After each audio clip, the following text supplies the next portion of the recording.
Comparing acute stress to chronic stress, the name implies that chronic stress is something that lasts longer. Some definitions of chronic stress is that anything lasting longer than 3 months. But acute stress is something we're all very familiar with. If you could imagine rather standing up in front of a group of people and public speaking, feeling that you weren't prepared, that would be an acute stress response. You might also find taking a test to be acute stress, or perhaps nearly missing an accident. When we experience acute stress, some of the symptoms that are probably familiar to you is perhaps a stomach ache, sweating, your heart goes up, dizziness.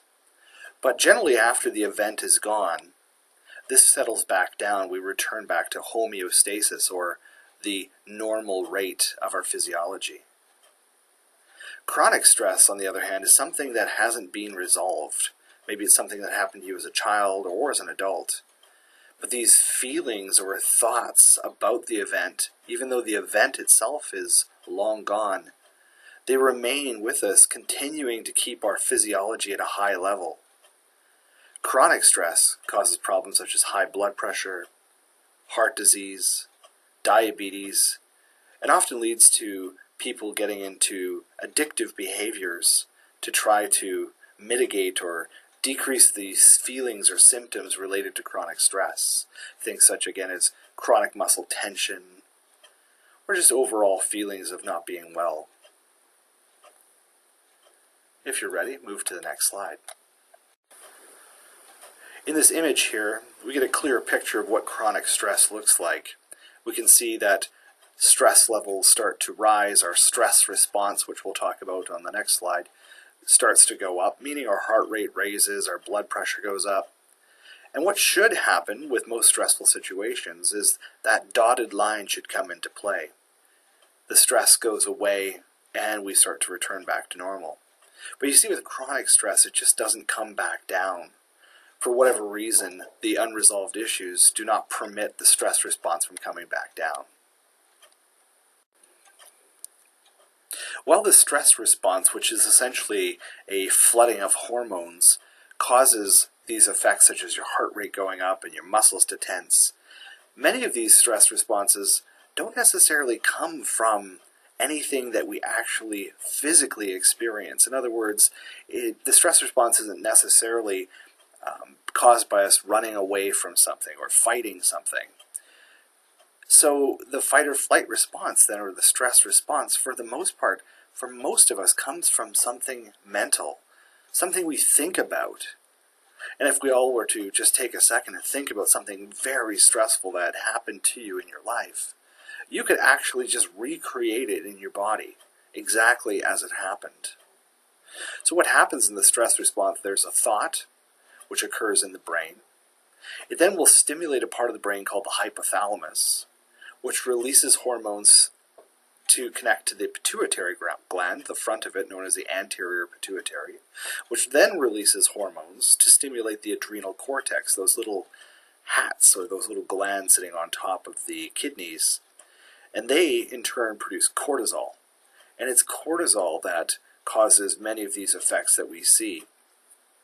Cortisol causing all these stress and other stress hormones as well, causing the heart rate to go up, blood sugar to go up, and pupils to dilate. When you're ready, move to the next slide.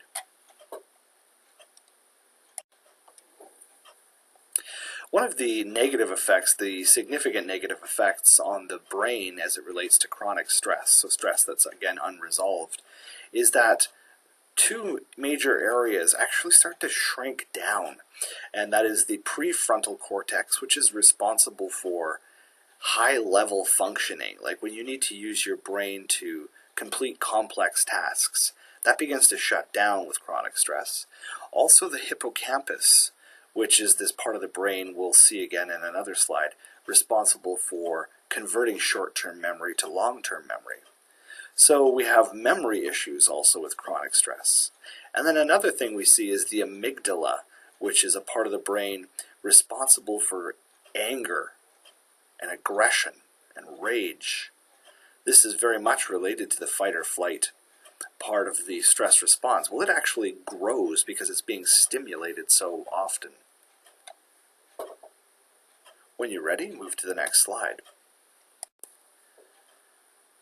Specifically looking at memory and learning and how it relates to stress, we see here that acute stress actually does not allow memory storage. So when you're in a fight or flight reaction, feeling very stressed for any reason, this isn't a time when you're able to remember things very well. It is actually a useful event, stress, because it can actually help us accomplish a task. Without stress, we don't feel a sense of motivation or urge, but it will prevent memory storage. Cortisol is the hormone actually that will flood the hippocampus and in fact start to shrink down part of the hippocampus. The good news is that they can grow back. In fact, we can regrow our hippocampus, and meditation has been a practice shown the ability to regrow that. The prefrontal cortex, it is that area we were talking about for higher level or executive functioning, but it's also responsible for impulse control and our ability to manage pain as well as some memory and reasoning. Well, this gets short-circuited in chronic stress. Cortisol has the ability again to just cut down or prevent any new connections from being formed in the prefrontal cortex. So difficult for us again to have impulse control and to have higher level functioning when the prefrontal cortex is affected. When you're ready, move to the next slide. Yes, it's true, as we can see by this image here, clearly a person very stressed. But we must know that, again, really important, as I said right at the beginning of this presentation, that stress isn't bad. It's chronic stress. That's the problem. So we need to learn how, when we have a stress response, how to encourage it to come back down. And that's what we're going to be doing in our meditation in just 2 slides. But we'll talk about how a stress, in fact, can be quite helpful and even protective on the next slide. When you're ready, move to the next slide. On this slide, I've included the details of a fascinating study that was done by some researchers, including Kelly McGonigal. And I have the link to her TED Talk at the bottom if you have some time to look at it. It's a fascinating study. She also talks about how, again, acute stress is important for us. It improves our performance. We just need to learn how to manage it.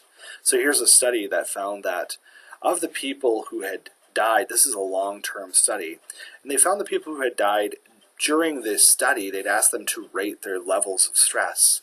And those that had died during this study period, 43% of those had reported the highest levels of stress. So the immediate assumption is that stress is bad. But they asked them another question. They asked them the question of, do you think stress is harmful? And the 43% who reported the highest levels of stress and had died prematurely, it was only true if they also believed that stress was harmful. Those who actually believed stress was not harmful had little to no increased risk of premature death. So our perception of what we think about stress is really important. So as you go forward from this presentation into your day, into your life, in fact, I want you to think about the fact that it's not stress that's the problem, it's chronic stress. When you're ready, move to the next slide. We're now going to be doing a stress-reducing meditation, a progressive relaxation, relaxing your entire body.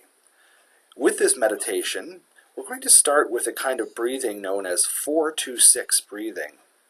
In this breathing, what it involves is bringing in a breath for the count of 4, holding it for the count of 2, and then slowly letting it out for the count of 6. Once we've done that for a few times, then we'll get into the progressive relaxation. This meditation can be done sitting or lying down. Since we've been doing all the rest of them sitting, if you are sitting, just remain in a seated position, in an erect posture, hands symmetrical, and feet flat on the floor. At the sound of the bell, we'll begin the meditation.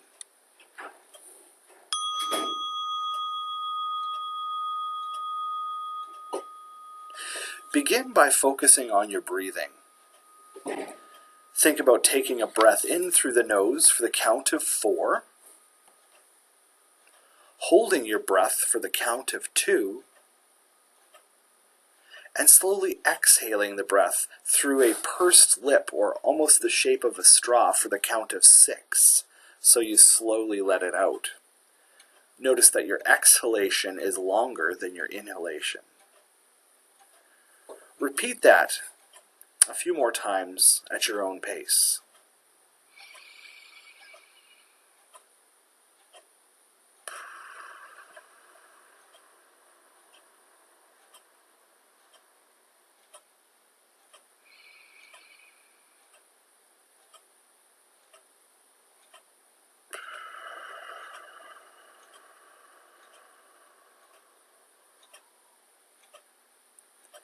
As we move through this progressive relaxation, we're going to start at your toes.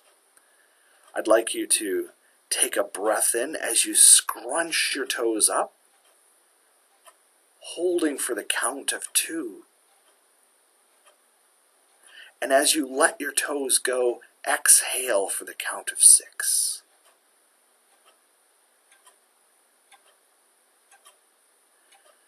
Now bring awareness to your calf muscles.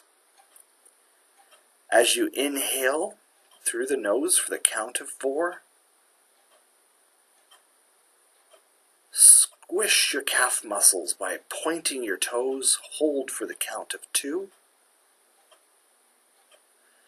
And as you let your calf muscles go, let them go slowly through the count of 6.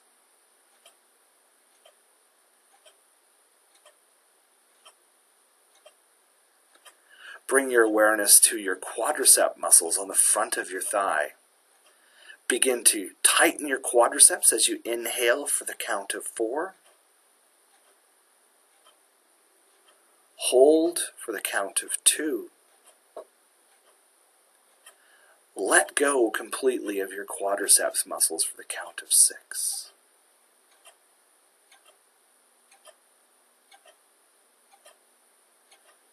You should be noticing the beginning of a relaxation starting to happen. Notice the difference as you're contracting the muscle and then letting that muscle go completely. Let's move to the hamstring muscles. This is at the back of the leg. It's as if you're going to slide your feet back, but don't let them move, contracting the muscles that you're sitting on behind your knees. Inhale for the count of 4 as you contract these muscles. Hold for the count of 2. And exhale, release these muscles for the count of 6.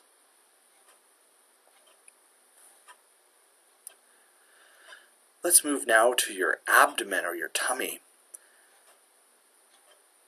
As you inhale for the count of 4, contract your tummy muscles by just bending your torso forward slightly. 1, 2, 3, 4. Hold for the count of 2. And exhale for the count of 6 as you let go of your tummy muscles.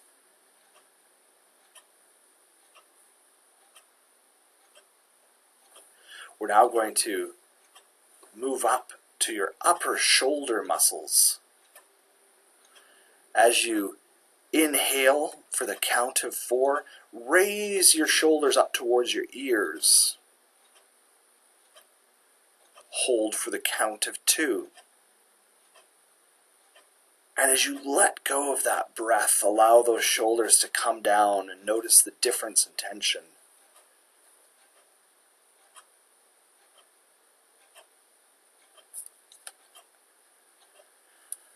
Now make a fist with your hands for the count of 4. Hold your breath for the count of 2. And let your clenched fists go for the count of 6.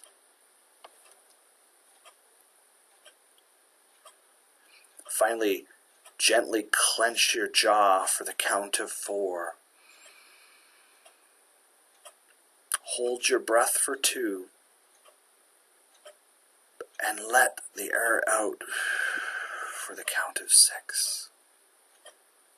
Let your jaw go. Scan your whole body and notice that there should be a feeling of less tension in your body as you've relaxed it from head to toe, including your hands and fingers. At the sound of the bell, this will conclude today's meditation.